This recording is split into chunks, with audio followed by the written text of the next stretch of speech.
Jay Raffaldini of Raffaldini Vineyards, and you're watching Triangle Around Town on YouTube.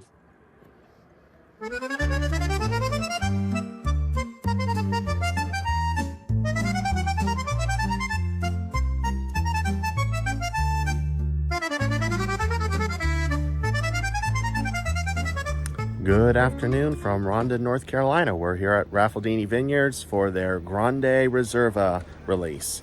So let's go inside and check it out.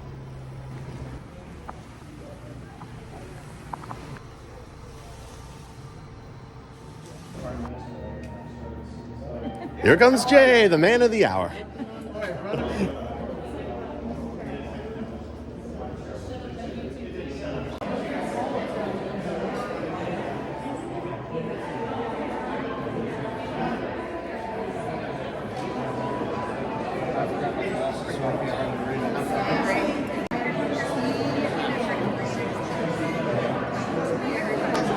Whereas the others age pretty well. So this is going to be a little bit paler in color, like Sangiovese generally is, but it should have more of those earthy, dusky, mushroom forest oil profile that opens up with the passage of time. So the 17 is 8 years old. We'll start with the Sangiovese. And if you prefer the Il Falco, just raise your hand, and then we'll have that. Okay.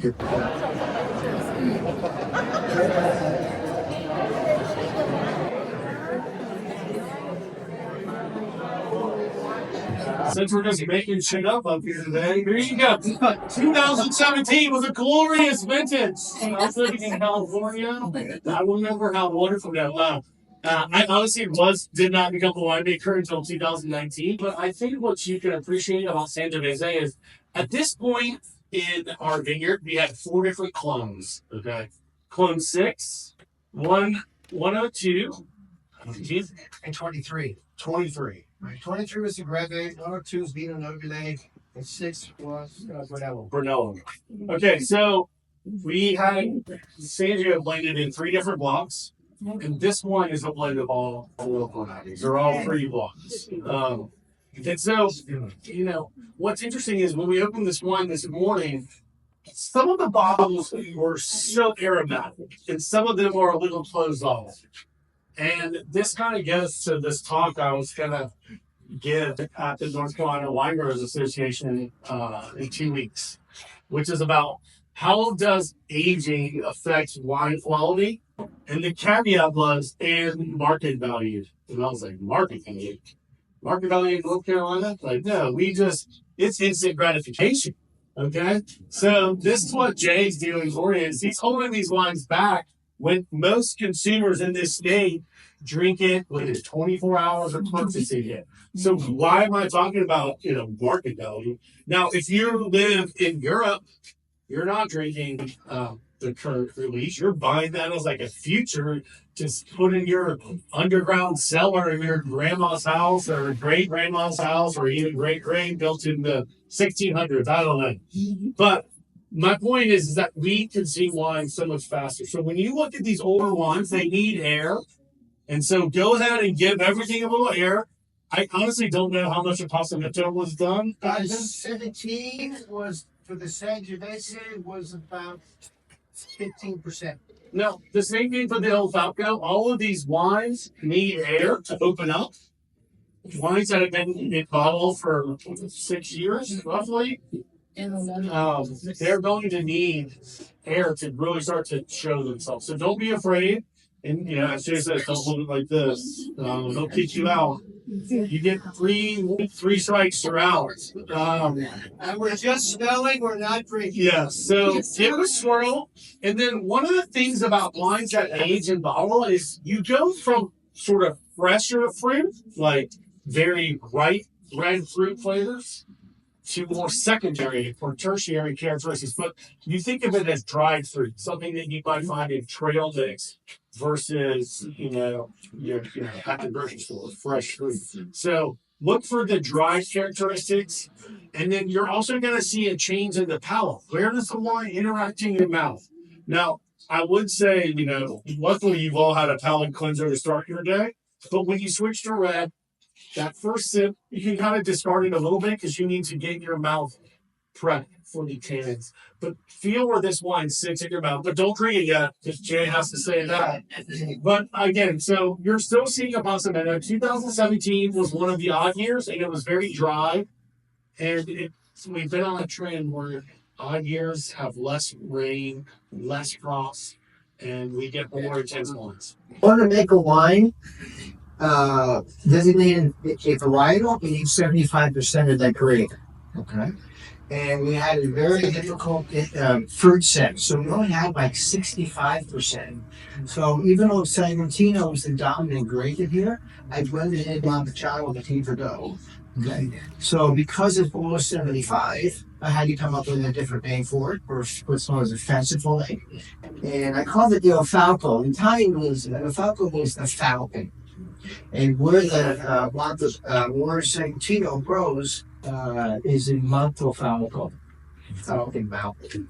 So this is my way of saying this is Sagantino, but it's loud enough to get up there. Okay. So you look at the colors, it's thinner skin gray, a little bit darker. Because those who have people Falco. Happy birthday to you.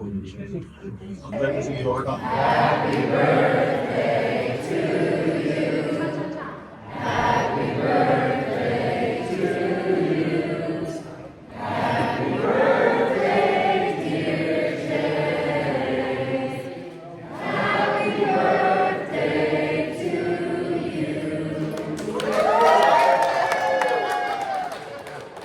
Give you a bottle of wine, Jay, for a present? We love you guys. No tears. Okay. Guilt.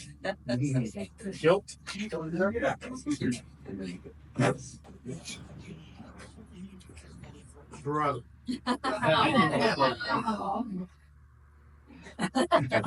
Having someone in the family who is charming, intelligent, and extremely talented is awfully hard to live up to. But you've adjusted well to it. Oh my God!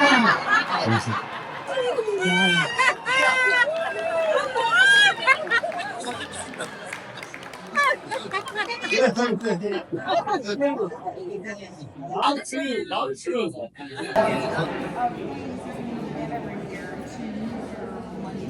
Second row. Second row. And we made 125 cases now. And we charge $55 a bottle. You're like, there's no way you're gonna sell it. Yep. You sold it out in 6 weeks. Right. Okay. And now we still sell. So for $55 a bottle. And through it become our, obviously, Patrimonio is our flagship, right? Right. But the Grande Riserva, and not many people can spend $105 for a Patrimonio. Okay? Because that's, right now, it's one of the highest rated wines in the entire East Coast. Okay? The Grande Riserva is only 1.5. And the Grande Riserva is made in the Super Tuscan-style.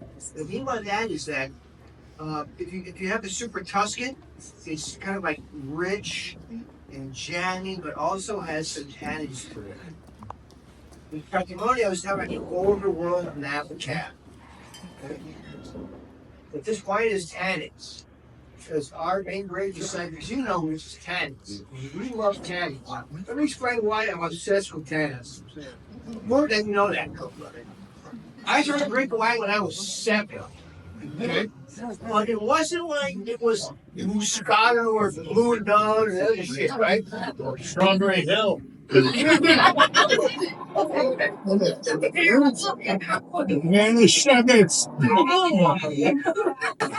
So, our dad, like old world Rolos. Old world Rolos, you can't drink those for 20 years. They're so tannic. I mean, you rip your face off tannic. That's how I grew up on wine, was drinking Barolo at 7. Okay.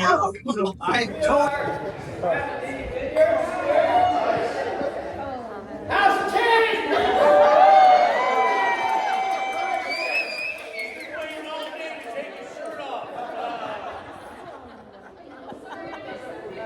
Looks more like the House of Cannons.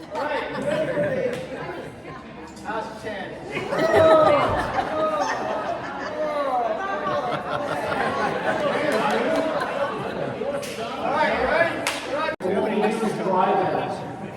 I think you're going to enjoy this one, and I've been